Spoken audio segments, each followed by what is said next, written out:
People do not challenge what feels inevitable. They challenge hesitation, not conviction. They attack uncertainty, not structure. If your story sounds like a question, they will treat it like a theory. But if it sounds like a verdict, their mind starts obeying before their mouth can object, which means certainty is not always truth. Often it is theater. The human brain is lazy under pressure, and laziness becomes obedience when confidence enters the room. When someone speaks with no visible friction, the listener assumes the conclusion has already been paid for. That is the first lie of power. If you sound like you have already crossed the bridge, people stop asking whether the bridge exists. This is why weak storytellers drown in details. They explain, qualify, apologize, circle back, and leak doubt through every sentence. The more they try to be honest, the more unstable they appear.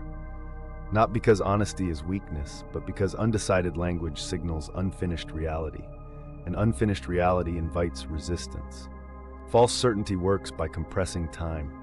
It makes the future feel pre-decided. It does not ask the audience to evaluate every step. It presents the steps as already taken. That is the trick. People rarely argue with a story that appears to have survived its own trials. Think about your own life.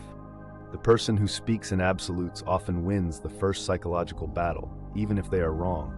Why? Because your nervous system confuses composure with competence. It hears the absence of hesitation and translates it into safety. And once safety is granted, scrutiny begins to die.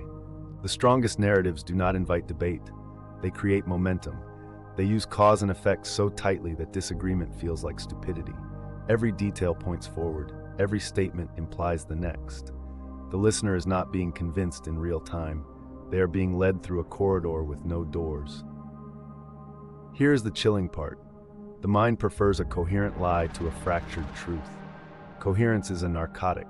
It reduces cognitive labor. When a story lands with enough internal gravity, people stop inspecting the edges and start protecting the center. They become defenders of a structure they never truly examined. That is why serious persuaders never sound like they are constructing something. They sound like they are reporting what was already there. They do not beg the audience to agree. They frame disagreement as a misunderstanding of sequence. First this, then that, then the outcome.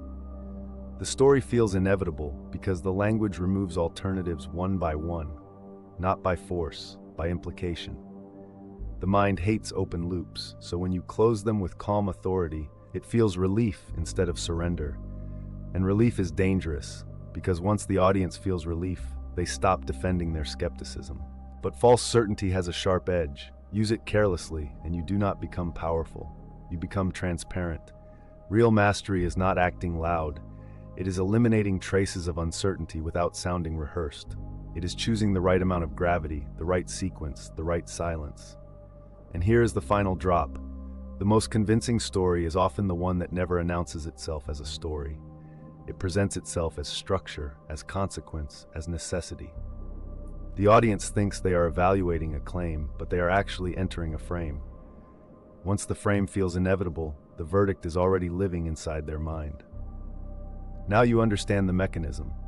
Certainty is not just a tone, it is a weaponized structure of thought. If you want to study this deeper and learn how narrative control really works, to master these tactics in real life, get the Silent Observer's Playbook or check out the recommended reading in the description below. Like and subscribe for more.